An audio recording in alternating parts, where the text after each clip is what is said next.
आप मुझे बताएं क्या रह क्या गया, व्हाट इज लेफ्ट, मगर हम क्या करें। तो 7 तारीख को जो हमला उन्होंने किया और जिसमें 31 से ज्यादा बंदे शहीद हुए, आपके मासूम जो शहीद हो रहे हैं उनसे अल्लाह की मुलाकात होगी, दुनिया में उन पर क्या बीती इस पर भी बात होगी। पाकिस्तान जो है वो दहशतगर्दी कराता है। उनको बता बता के चंडे मारी है, थप्पड़ बता बता के मारा है। क्या अब फलानी जगह अभी दोबारा किया तो फलानी जगह मारेंगे, दोबारा किया तो फलानी जगह मारेंगे। पाकिस्तान के खिलाफ एक नई और मुनज़्ज़म जंग का आगाज हो चुका है। ये महज इत्तेफाक नहीं बल्कि एक बड़े खुफिया मंसूबे का हिस्सा है जिसे बाद सिक्योरिटी हल्के ऑपरेशन सिंदूर 2 से ताबीर कर रहे हैं। मतलब है कि ये जो डैमेज होगा आपका, ये इतने लंबा चलेगा कि कुछ उनका मतलब क्या है, उनका मतलब ये है इट्स अ कोड वर्ड से सेइंग न्यू। लेकिन आने वाले दिन पाकिस्तान पर बहुत भारी भी साबित हो सकते हैं, ये कहा जा रहा है सिक्योरिटी माहिरीन की जानिब से। या फिर किसी और नौयत का हमला हो सकता है? ये तीनों हो सकता है जी, बाय एयर, बाय लैंड और बाय सी, ये तीनों हो सकता है।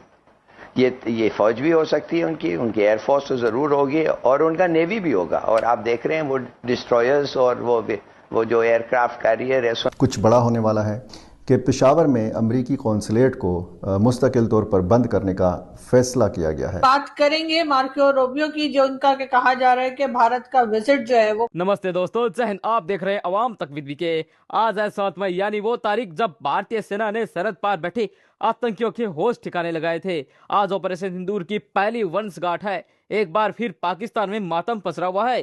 ठीक 1 साल पहले आज के दिन भारत ने पहलगाम हमले का करारा जवाब देते हुए 100 से ज्यादा आतंकियों को मिट्टी में मिलाया था। एक ऐतिहासिक दिन पर पीएम मोदी ने भारतीय सेना की बहादुरी को सलाम दिया है। उन्होंने साफ शब्दों में कहा कि ऑपरेशन सिंदूर भारतीय जवानों की साहस, सटीक और प्लानिंग अटूट इरादों का नतीजा था। पीएम मोदी ने सोशल मीडिया पर संदेश देते हुए कहा कि नया भारत आतंकवाद के खिलाफ जीरो टॉलरेंस की नीति पर चलता है। उन्होंने कहा कि कार्रवाई उन दुश्मनों के लिए एक सबक जिन्होंने हमारे निर्दोष नागरिकों पर हमला करने की हिमाकत की थी।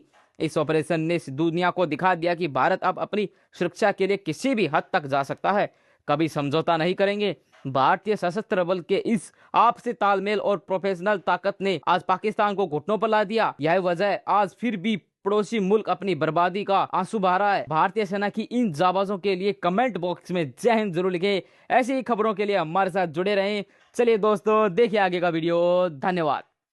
7 तारीख को जो हमला उन्होंने किया वो रात की तारीखी में किया और नॉन मिलिट्री साइट्स के ऊपर किया, और जिसमें 31 से ज्यादा बंदे शहीद हुए। उनमें बहुत सारे जो मस्जिदें थी उनसे मुल्हिका स्कूल थे वो तबाह किए।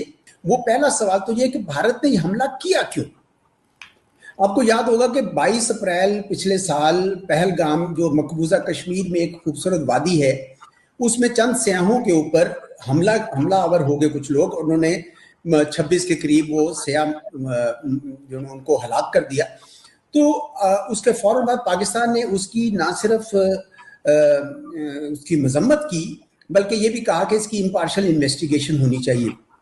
लेकिन भारत ने चंद मिनट्स में, बिल्कुल चंद 7 दकीकों में उन्होंने कहा कि नहीं, ये पाकिस्तान ने कराया है। तो फिर ये किस लिए आपने हम पे इल्जाम लगा दिया। उसने कहा देखें, हम ये कहते हैं कि एक पैटर्न है, मुंबई है, पठानकोट है, ये है वो है, तो चुनाचे हम ये सोचते हैं। मैंने कहा वो उन मामलों में भी तो यही था।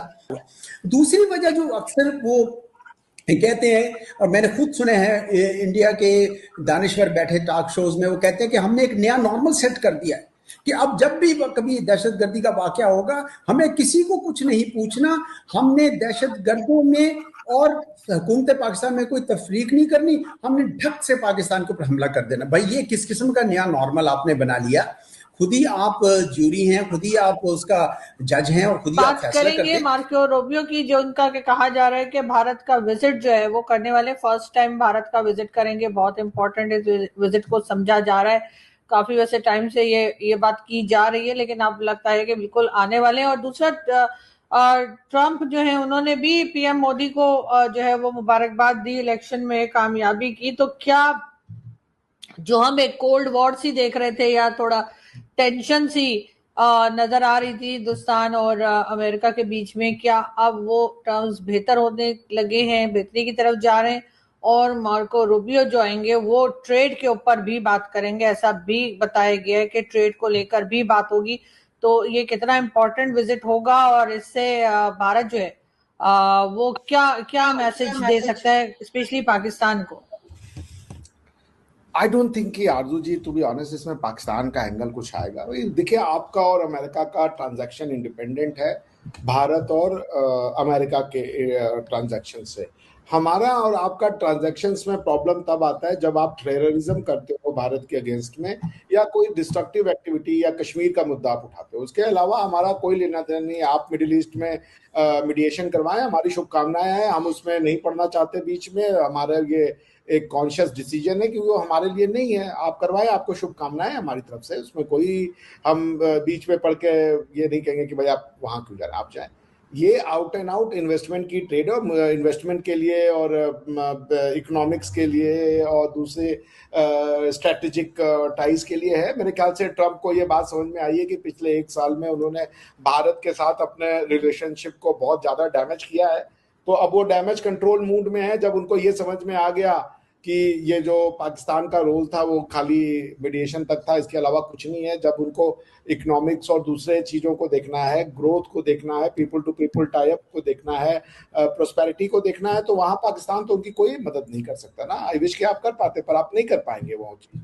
तो वो तो भारत ही कर सकता है। अभी वो सर्गियो गोर साहब का जो ट्विटर है उस पे उन्होंने लगाया, या एक्स जिसको आप कहते हैं, उस पे उन्होंने ये लगाया कि इंडिया से $20.5 बिलियन की इन्वेस्टमेंट अमेरिका में गई है इस साल या जाएगी। ठीक है ना। तो ये तो अब अमेरिकन को चुप रहना पड़ेगा ना कि इंडियंस हमारी जॉब खाते हैं। अब तो उल्टा हो गया ना, Indians are creating job there. अगर आप $1.5 बिलियन की कंपनी लगाएंगे फार्मास्यूटिकल्स में, दूसरे सेक्टर्स में, तो वहां पे तो अब ये इनका चार्ज कि ये भारतीय है, हमारी नौकरी खा जाते हैं, ये तो चार्ज खत्म हो गया। This has no merit any more. अब तो उनको तारीफ करनी चाहिए कि भाई ये जो भारत के लोग हैं ये हमारे यहाँ आते हैं और ये जॉब क्रिएट कर रहे हैं। तो ये तो देखिए, मेरे ख्याल से इनको समझ में आ गया है बहुत जल्दी कि भारत के बिना अमेरिका आगे नहीं बढ़ सकता। पाकिस्तान का एक लिमिटेड यूज है। मैं इसको कोई उस पर्पस से नहीं कह रहा हूं आपको डिग्रेड करने के लिए। मेरा ये मतलब है कि पाकिस्तान की कोई बहुत ज्यादा यूटिलिटी है नहीं बियॉन्ड ऑल दिस मार धाड़ और ये ईरान को बुला लो, उसको बैठा लो, इसके अलावा। तो मैं आपसे ये कह रहा हूं कि आप अपना ट्रांजैक्शन अलग रहे, पाकिस्तान का इससे कोई लेना देना होगा। I don't think even Pakistan का कोई बात भी होगा, सिवाय इसके कि अगर सर्गियो गोर साहब, मार्को रूबियो साहब कुछ बात बताना चाहें कि भाई हमारा ये ट्रांजैक्शन चल रहा है और इस तरीके से है, उसके अलावा तो कोई बात नहीं होगी। Why would I interfere, why would I means Bharatvarsh क्यों आपकी उसमें इंटरफेयर करेगा। हमारी शुभकामनाएं हैं, आप मीडिएशन करवाते रहें और उस पर आगे।